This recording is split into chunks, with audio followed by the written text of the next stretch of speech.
Welcome back to the Primitive Camping and Bushcraft podcast. My name is Chris Speir, and I'm going to be your guide to enjoying the great outdoors. So today, we're going to talk about the importance of a fire kit. Last week, we discussed how to make a bow drill from start to finish, and that was a lot longer than our typical video podcasts. But today we're going to read through the book again, and if you want to join along, go ahead, swing over to Amazon, pick you up a copy of the Primitive Camping and Bushcraft book. It's also available on all major retail outlets, and right now on Amazon it's like $14.42 a copy. So it's a good deal if you're able to get a copy of it, if you don't have a copy. But anyway, how are things? How are you? How has God blessed you this week? I know it's only Monday morning, but still God could bless you on a Monday morning and have you enjoy the rest of your week. It can really help you along in your week. But we're going to talk about the importance of a fire kit today. So let's get right into it.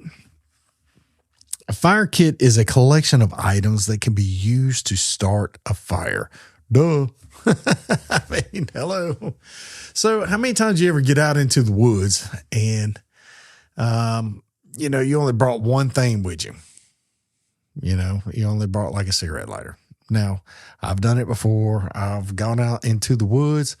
I've gone camping, and all I had was one cigarette lighter or one, a big lighter or whatever you want to call it, and that sufficed. But I guess the whole premise of a fire kit is to have a backup in the event of you flipped your kayak and you fell into the water and you lost your stuff, or it got wet, it got ruined, anything to that nature. And so the premise behind this is to be able to have more than one way of starting a fire, having more than one way of being able to dry yourself out, cook your food, boil your water, keep you warm. It's having more than one way to do all these things. Fire kits do not have to be complicated. So they don't have to be complicated. You don't have to include 30 different methods to start a fire. Concentrate on easy methods so you can use in case of emergency or in case your lighter runs out of fluid or you lose it. Start a fire in various ways in the event that you lose your ferro rod.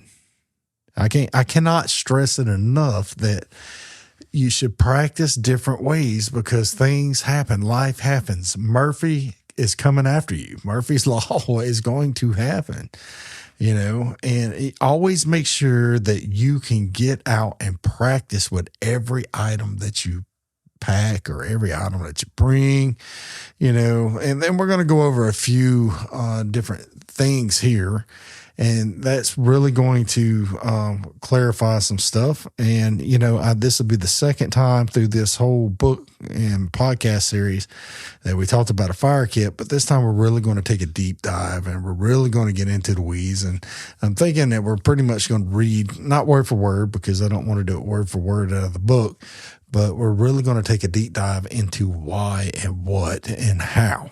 All right.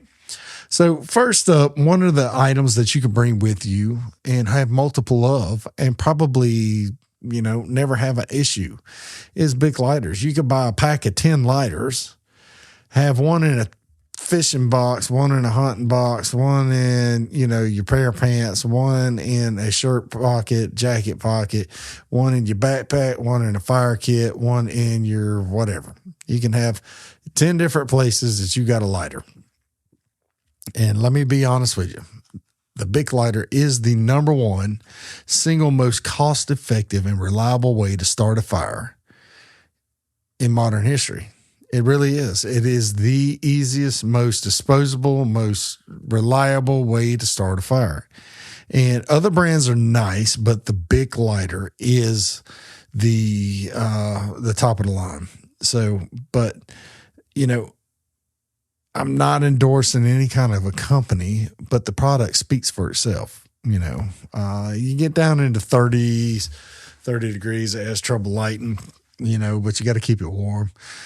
I put that here in the book where it says that the big lighter won't operate too well below freezing temperatures, so you have to keep it warm. It also won't work when it's wet, but you can simply dry it off and get it throwing flames again in no time. Several survival schools out there go through teaching people how to, your lighter got wet, dry it out, and here's a minute drill. They do these certain things. I think a lot of it's just flash, but it's something to learn. And I'm not going to down it. It is something to learn how to dry out your lighter to get you started. But I don't. Anyway, moving right along. There's an old saying, especially when I was in the military, it was 2 is 1 and 1 is none. When camping or hiking, keep 1 lighter on your person, 1 in your fire kit, and 1 in your backpack. This way, you will have a backup to the backup. Like I just said earlier, you can throw it in your tackle box. You can throw it into your lunch box. You can throw it into whatever. You can put it in all these different places. Before heading out on a trip, I recommend modifying your bait lighter. Now, everybody should know this. Everybody should probably do this. But go ahead and remove the metal child safety ring. When your hands are cold and you lose the dexterity in your hands, and it happens, it don't have to be extremely cold for that to start happening, but it will happen.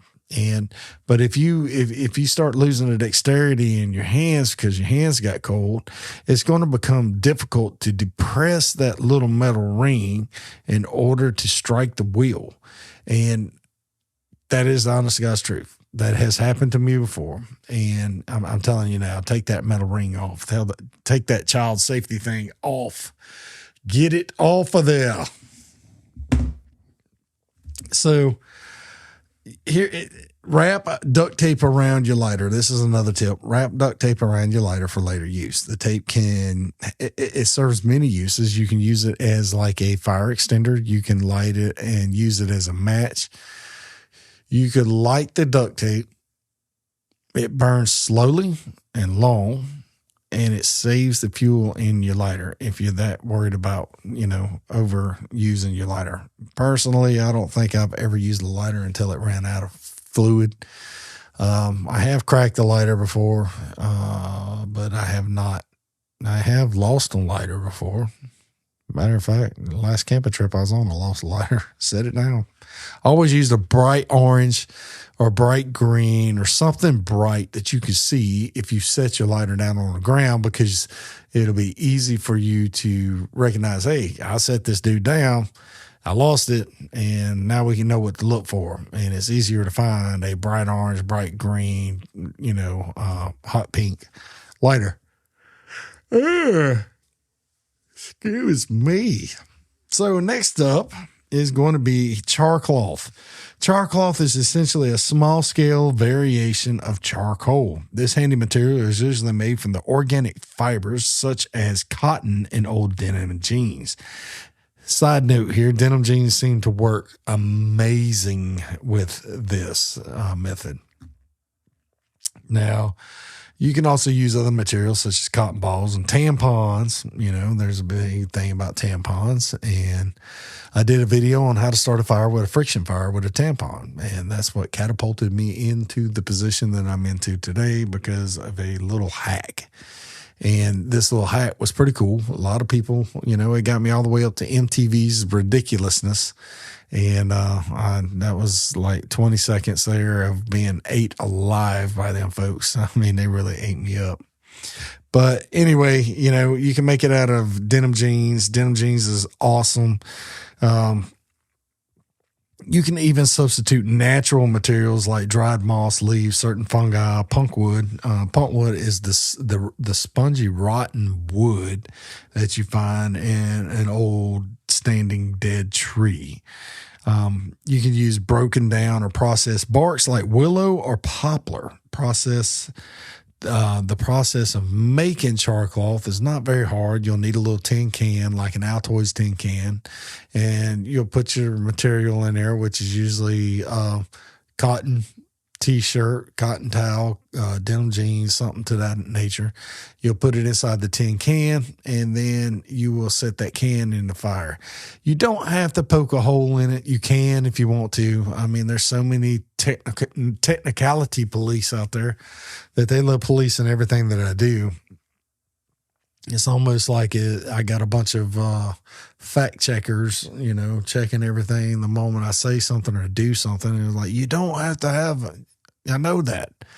I put the hole in the can on the video just to say, you can put a hole in the can on the video. You don't have to if you don't want to, but you can if you want to. Hello. It's not that difficult. People, man. But anyway, the process of making char cloth involves the material undergoing pyrolysis, P-Y-R-O-L-Y-S-I-S, pyrolysis. So what happens is it's heated up. It doesn't combust, but it heats up and it gets rid of all the gases in the material and it leaves it as charcoal. Now, that is a thermochemical decomposition of organic matter. All right. For all the people out there that's going to jump into my comments and tell me I don't know what I'm talking about. But anyway, all right. So you can tell I'm not being negative. I know how the comment sections work. A lot of people be like, you don't know what you're talking about, blah, blah, blah, blah, blah. The square root of pi. And, I actually have a strawberry cream cheese pie out there. That's more like a king cake, and oh Lord, it's good. Oh, Jesus knew what he was doing when he created strawberry cream cheese. Anyway, moving right along. To make char cloth, you're going to need a fire. You're going to have an Altoids can or any kind of tin can or any kind of metal container. You can use your metal container with a metal lid. You can use a cup with a lid, and that will make char cloth, and you can do it like that as well too. Put it in the fire, let it cook for about 15 minutes. You'll see all the smoke coming out and all the gases. Like if you poked a hole in it, you're going to see the gases come out, and it's going to seem kind of like it's under pressure, and the flames will catch on, and it'll seem like a blowtorch. It's actually kind of cool. So to watch, and watching that is pretty cool. But once it's done, about 15 minutes, once the smoke's gone, then it is ready for use. Let's set it to the side, let it cool down, and then once it cools down, then it is ready for use. Misspoke just then. But once the smoke stops, it is ready to use, or ready to cool off to use, I should say. How do I say that without everybody just like misconstruing what I'm trying to say? A lot of people misconstrue what I'm trying to say. So another item you could carry in your bag is the flint and steel. You've seen these things, the little D-rings or C-rings made out of some kind of carbon steel, and they hit it with a flint, a piece of chert, something to that effect, and it leaves a spark. And then you just collect that spark and try to get that spark onto your char cloth. There we go, char cloth again. Char cloth is instrumental in using with the flint and steel. It's the easiest way to actually get a fire started. Another item, which is pretty cool that you can use, is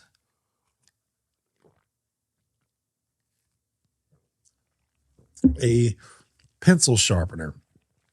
A pencil sharpener is a pretty cool little gadget. Now, in the book, I did take a picture of a cheap 98-cent pencil sharpener in the book, and you can use that. But I'm here to tell you it's probably going to last that one trip, because it is a cheap thing for school, and it's supposed to be used for regular pencils, but you could put sticks in there. You could put a piece of fatwood in there and you wind that thing around, and it's going to actually start you by making paper thin little shavings. It's going to actually give you more surface area to start your fire. And it's easier to use your big lighter or your ferro rod or something to that effect to start your fire. But, break or cut a small stick about the size of a pencil, fatwood. Fatwood's perfect. Bring that thing in there, twist it around, take them shavings and set them to the side as a fire tinder. Now, it's not really necessarily a tinder. It's more like a kindling, but you can, it's real fine and real nicely processed where you could actually start a fire with it. If it was fatwood, then you could just throw a spark to it directly and you'll be able to start you a fire. Now, which that's going to bring me to the next item, which is the ferro rod.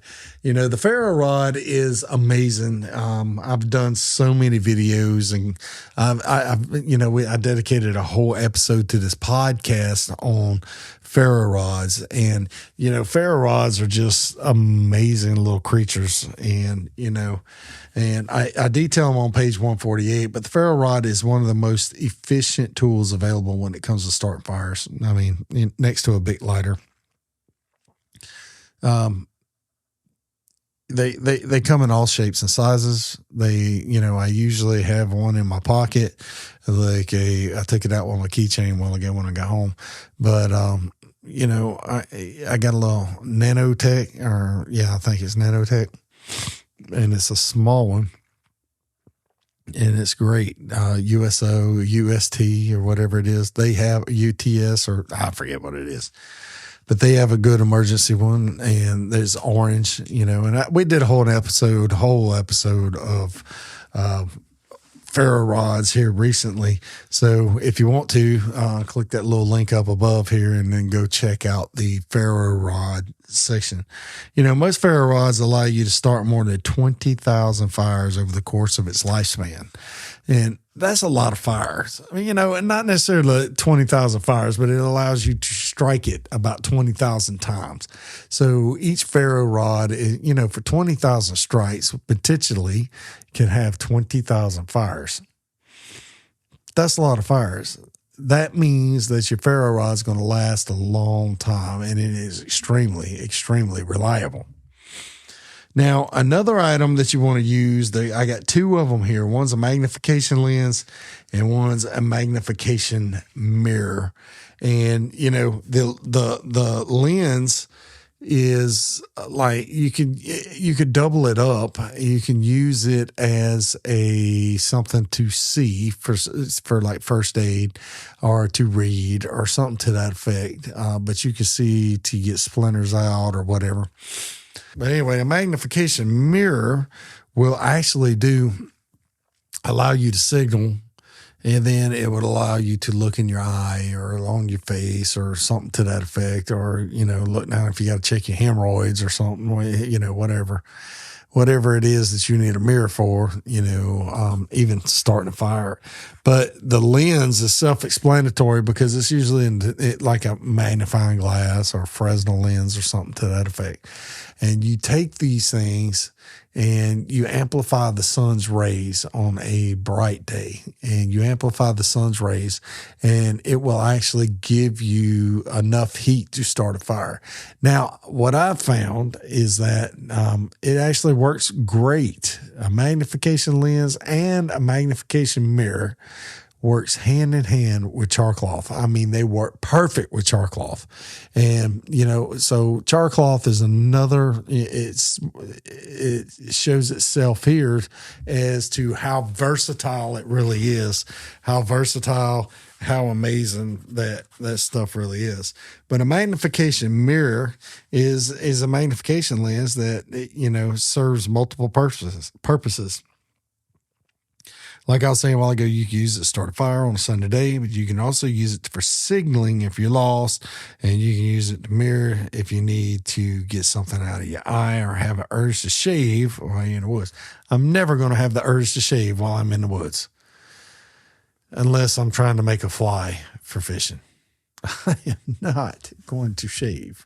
I didn't even shave for the podcast, dude. I mean, I can't stand shaving anyway. When I left the military, I swore I was done with shaving, but I still cannot grow more than a goatee. I still can't grow more than a goatee, and because the beard aggravates me. I got some videos out there. I did a beard for several months, but it really bothers me. It starts itching, and I just cannot do the beard thing.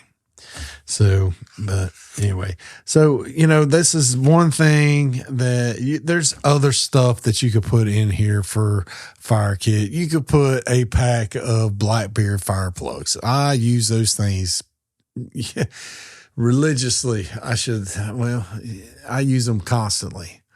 If I go into the woods, most of the time, I don't even feel like, just farting around with it. I'll just throw a Blackbeard down there. I'll use my ferro rod, and I'll start a fire right then and there.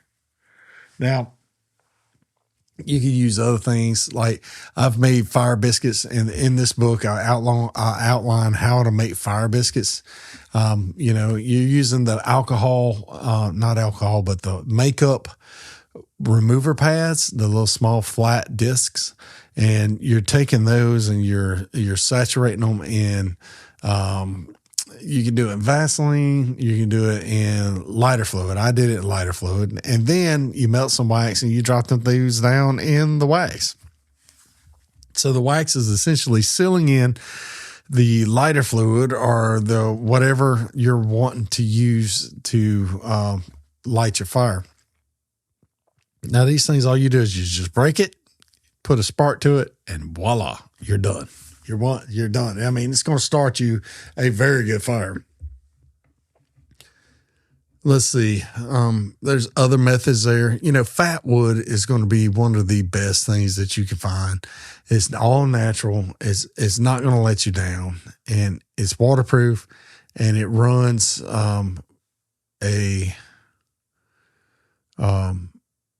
it's all natural, and it runs anywhere you have. It happens anywhere you have pine. So any resinous or any pine or stuff like that, it will have fatwood. If you find you a dead branch, all the sap just ran down. You find you a dead tree, usually the heart of the tree is fatwood. And it is amazing stuff. And you can start so many fires with it.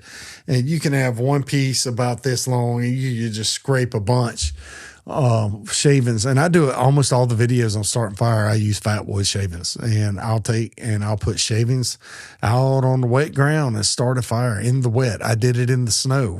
Most recently we had 6 inches of snow, and I scraped snow to the side. I scraped the fatwood down onto the ground, and I threw a spark at it, and it lit in the middle of the snow, in the middle of the wet. And it don't take much to start a fire. It doesn't matter if it's hot, it don't matter if it's cold, it don't matter if it's wet, and it don't matter if it's dry. You can still start a fire in all those conditions. You just have to know how to do it. But a fire kit is going to increase your odds or chances of starting your fire no matter what the conditions are. A fire kit is going to actually help you do what you need to do to start a fire. It's going to allow you to carry different things. Now, do you have to carry 15,000 things in a fire kit? No, you do not. Can you just make a fire kit out of an Altoids tin can? Yes, you can. Can you make a fire kit that hangs around your neck? Absolutely. Can you use matches in a fire kit? Yes, you can. It doesn't matter. There's no wrong way or right way, guys. That's what I'm trying. This whole show is about. There is no right way or wrong way to doing the things that you enjoy doing. If you enjoy going out into the woods and you enjoy doing certain things, you don't have to listen to all these survivalist gurus that get paid hundreds of dollars for a stupid survival course when you can just read a book and go out there and do it yourself. Yes, I said it. Now, are you going to do it as effective as them? Probably not, but you're going to learn. And every trip that you go, you learn something. You go out there, you learn some more. You go out there, you learn some more. And pretty soon you gain the same experience that they did by reading books, because they started off by reading books too. So you don't worry about what somebody thinks or somebody says. They get into your comment section and start leaving comments about how you feel about this and how they feel about that. Who cares? Bye-bye, see you, whatever it is, what it is. You know, God loves you. God loves all of us. God forgives all of us for our sins, you know, the whole 9 yards. But you don't have to worry about what people think. You are going out into the woods to enjoy yourself. You are going camping to relax in nature. You're going to make a lot of discoveries along the way. You're going to learn things. If you've never done this before, just get out and do it. I've had people get in touch with me and they're like, look, I'm not used to doing this. How do I do this? You first by loading your car up and driving out there. The first trip, you're going to take way, way too much stuff. You're going to take so much stuff with you that you wish you'd left home. But on that next trip, guess what? You're going to think about what you brought the last time that you didn't use. Then you're going to narrow it down. You're going to go. You're still going to have too much stuff, but you're going to go and it's going to be lighter than it was the first time. Then you come back from that trip. You're like, all right, so what can I double up on? What has more than one purpose? All right. And so you start doubling up with different things. You got a ferro rod. Okay. All right. You got a ferro rod. You got a lighter. Let's take 2 or 3 lighters. Let's leave the ferro rod at the house. It's perfectly fine. You can do that. You can do whatever it is that you want to do. There's no right way. There's no wrong way. There's only an end result. If you want an end result, you're going to do whatever it is in between to achieve it. That's it. That's, you know, don't worry about what people think or say. You get out there, you have fun, you enjoy what you want to do, and you don't worry about the rest. The rest will take care of themselves. So, anyway, that's it for the fire kit. You know, there's a million different things. You can make a fire kit a million different ways. You can put matches in there. You can do whatever, you know, and that you can make a fire kit inside your char cloth, you know, tin, and that be your fire kit. You know, you don't have to have a million different things to do that. So anyway, all right, guys, thank you so much for joining me today. Hey, if you don't mind, please head on over to the link in the description of the video and this podcast. Pick you up a bag of coffee. I think it's like $6, $8, something like that. And, you know, I get like a couple bucks. I get $1 or something like that off of everything, all the coffee. You know, it's no big deal. Just head on over there, get you a coffee, and then go to Amazon, pick you up a copy of Primitive Camping and Bushcraft, and it's like $14.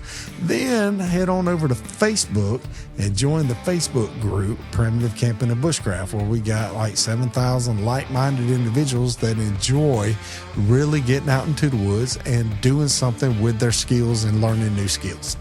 But with that being said, I'll see you next time. I thank you so much for taking time out of your busy day. I thank you so much for all your time. Thank you for your patience. And I just hope you have a wonderful day. God bless you.